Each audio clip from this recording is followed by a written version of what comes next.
Captain Nannapaneni Venkateswarlu ప్రథమ వర్ధంతి పెదవడ్లపూడిలో నిర్వహించారు. వివరాలు ఇలా ఉన్నాయి. పెదవడ్లపూడి గ్రామానికి చెందిన వైజాగ్ జోన్ రోటరీ క్లబ్ పూర్వ అధ్యక్షులు కీర్తిశేషులు కెప్టెన్ నన్నపనేని వెంకటేశ్వర్లు ప్రథమ వర్ధంతి కార్యక్రమం గురువారం జరిగింది. నన్నపనేని చిత్రపటానికి market yard chairman Javvadi Kiran Chand, TDP నాయకులు, వివిధ రంగాల ప్రముఖులు పూలమాలలు వేసి నివాళులర్పించారు. అనంతరం చైర్మన్ జవ్వాది మాట్లాడారు. పెదవడ్లపూడికి చెందిన వెంకటేశ్వర్లు వైజాగ్లో రోటరీ క్లబ్ వైజాగ్ జోన్ అధ్యక్షునిగా విశిష్టమైన సేవలు అందించడంతో పాటు తాను పుట్టిన గ్రామం పెదవడ్లపూడిలో శివాలయం, శ్మశానంతో పాటు వివిధ అభివృద్ధి సేవా కార్యక్రమాల్లో తమ వంతు సహాయ సహకారాలు అందించారన్నారు. నన్నపనేని సేవా స్ఫూర్తి పలువురికి ఆదర్శనీయమన్నారు. రాయల్ గ్యాస్ కంపెనీ అధినేత నన్నపనేని నాగేశ్వరరావు మాట్లాడుతూ ఇండియాలో ఫిషరీస్లో తొలి కెప్టెన్ వెంకటేశ్వర్లు అన్నారు. రోటరీ క్లబ్లో వివిధ పదవులు నిర్వహించి సేవా కార్యక్రమాల్లో తనకంటూ ఓ ప్రత్యేక గుర్తింపు తెచ్చుకున్నారన్నారు. ఈ కార్యక్రమంలో టీడీపీ నాయకులు మాదల రమేష్, ఏళ్ల శివరామయ్య, భావన శ్రీనివాసరావు, చిటిబొమ్మ వెంకటేశ్వరరావు, వివిధ రంగాల ప్రముఖులు భావన లక్ష్మీనారాయణ, మిరియంపల్లి సాంబశివరావు, అన్నే అన్నపూర్ణ, జవ్వాది సామ్రాజ్యం, ఆలపాటి అమర్నాథ్ బాబు, జయలక్ష్మి తదితరులు పాల్గొన్నారు. అనంతరం వారు మాట్లాడారు. ఆయన మన ముందు లేకపోయినా కూడా ఆయన గత సేవలు అందరూ మనం గుర్తు చేసుకుంటూ ఆయన ఆత్మకు శాంతి చేకూరాలని మనం మనస్ఫూర్తిగా కోరుకుంటున్నాం. అలాగే ఆయన నాకు తక్కువ పరిచయం అయినా కూడా వడ్లపూడి వచ్చినప్పుడు చూశాను. నేను అనేక సార్లు పెదవడ్లపూడి గ్రామంలో అనేక సేవా కార్యక్రమాలకి ఆయన తోడ్పాటు అందించారు. ఏ కార్యక్రమం అయినా కూడా మంచి అభివృద్ధి కార్యక్రమాలు ఉంటే ఆయన్ని అడగటమే తడువుగా నా వంతు నేను చేస్తాను, మీరు చేయండి అని అందరికీ గ్రామస్తులకి తోడ్పాటుగా ఎన్నో సేవా కార్యక్రమాల్లో పాల్గొన్నందుకు ఎంతో ఆనందంగా ఉంది.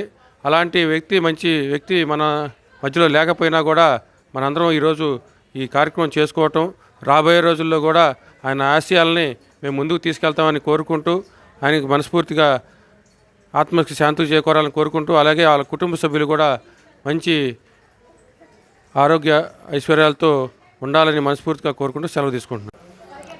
కెప్టెన్ నన్నపనేని వెంకటేశ్వర్లు గారు మా మూడో అన్నయ్య. మేము ఆరుగురు అన్నదమ్ముల్లో ఆయన మూడో. ఆయన వైజాగ్లో ఇండియాలో ఫస్ట్ బోసన్ అంటే ఫిషరీస్లో ఫస్ట్ కెప్టెన్ అన్నమాట. అట్లానే వైజాగ్కి ఎంతో సేవలు చేశారు. ఆ రోజులు 1972 అనుకుంటాను, పాకిస్తాన్ యుద్ధం వచ్చినప్పుడు ఒక జలంతర్గామి గాజీ అని చెప్పి వైజాగ్ను పేల్చడానికి వచ్చినప్పుడు అది రష్యా వాళ్ళు పేల్చేశారు. రష్యా వాళ్ళు పేల్చినప్పుడు కూడా అది ఎవరికి తెలవాలి, అసలు శకలాలు కూడా తెలవాలి. వీళ్ళకి ఫిషింగ్ బోట్లు ఉండే, ఆ ఫిషింగ్ బోట్లు ఉన్నప్పుడు ఆ వలల్లో పడిన దాన్ని బట్టి ఈయన చెప్పటం, దాని మీద ప్రభుత్వం దాన్ని కనుక్కోవటం జరిగింది. అట్లానే వైజాగ్ రోటరీ సేవలు ఎన్నో చేశారు. ఇక్కడ పెదవడ్లపూడిలో మా మేనమా కూతురు చేసుకున్నాడు. పెదవడ్లపూడిలోనే దాదాపు పెరిగాడు. ఏదైనా వైజాగ్లో ఈ చుట్టుపక్కల ప్రాంతాలకి దాదాపు చాలామందికి ఉద్యోగ అవకాశాలు కలగజేశాడు. వైజాగ్లో ఎన్నో సేవా కార్యక్రమాలు చేసేవాడు. వారు అనారోగ్యంతో గత సంవత్సరం చనిపోవడం జరిగింది. కెప్టెన్ నన్నపనేని వెంకటేశ్వర్లు గారి ప్రథమ వర్ధంతి సందర్భంగా మరి ఆయనకి పెదవడ్లపూడి గ్రామంలో ఘనమైన నివాళులు అర్పించడం అయింది. ఆయన చాలా మంచి మనిషి. 87 సంవత్సరాలు ఎంతో ఆరోగ్యంగా మరి జీవించారు.